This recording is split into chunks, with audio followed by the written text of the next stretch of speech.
নমস্কার বন্ধুরা, আমি রীতা। আমার ব্লগে তোমাদের সকলকে স্বাগত জানাই। আচ্ছা বন্ধুরা, আমার মতো তোমরা কে কে করো?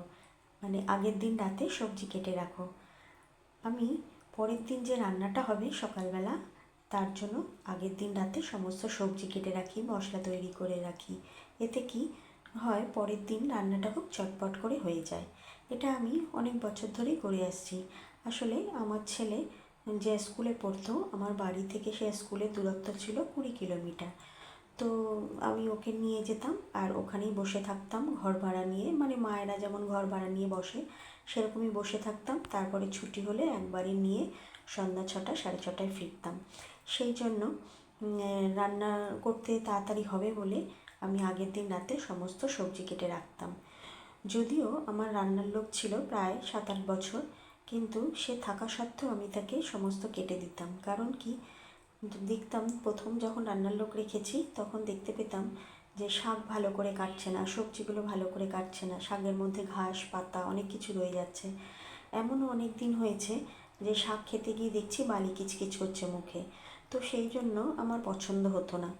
আমি কি করতাম, যা যা রান্না হবে আগের দিন আমি কেটে ধুয়ে একদম ফ্রিজে ঢাকা দিয়ে রেখে দিতাম। এমনকি অনেক সময় এরমও হয়েছে আমি মাছও ধুয়ে দিতাম। কারণ কি, মাছটা ওরা ভালো করেও ধুতো না। যেমন কিছু কিছু মাছ ছিল ফ্রেশ, যেমন কাতলা রুই, সেগুলো অতটা মানে সমস্যা হতো না। কিন্তু যেসব সামুদ্রিক মাছ বা বিশেষ করে চিংড়ি মাছ, এগুলো খুব ভালো করে না ধুলে কিন্তু খাওয়া যায় না। তো রান্নার মানে বৌদি এমনি মানুষটা খুব ভালো ছিল, কিন্তু এই সবজিগুলো বা মাছগুলো তারা খুব একটা ভালো করে ধুতো না। আসলে এত সময় দিলে অন্য বাড়িও তো কাজ আছে, সেটাও দেখতে হবে। সেই জন্য আমি কি করতাম, আমি সমস্ত কিছু রেডি করে রাখতাম। কোনো কোনো দিন আমি মাছও কেটে দিতাম, চিংড়ি মাছ, বা ধুয়েও দিতাম।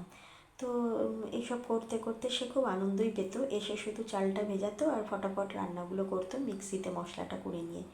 তো এইভাবেই চলতে চলতে তো এখনও পর্যন্ত আমি এরমই করে যাচ্ছি। করোনার পর থেকে আমি রান্নার লোক ছাড়িয়ে দিয়েছি, এখন আমি নিজেই করি। তো এই যে কালকে সকালে রান্না করব সবজি দিয়ে মুগ ডাল, সেজন্য আমি বিনস, গাজর, ফুলকপি সব কেটে নিলাম, কড়াইশুঁটি ছাড়িয়ে নিলাম। আর রান্না করব মাছের মাথা দিয়ে পালং শাক। তো পালং শাক, বেগুন আর আলু কেটে নিয়েছি, আর টমেটো দুটো নিয়ে নিয়েছি, আর কিছু ফুলকপির ফুল নিয়ে নিয়েছি। কালকে হাঁসের ডিম রান্না করব, সেই জন্য ফুলকপির ফুলগুলো রেখে দিয়েছি। তো সমস্ত সবজিগুলো কেটে নিয়ে এবার ভালো করে ধুয়ে নিলাম।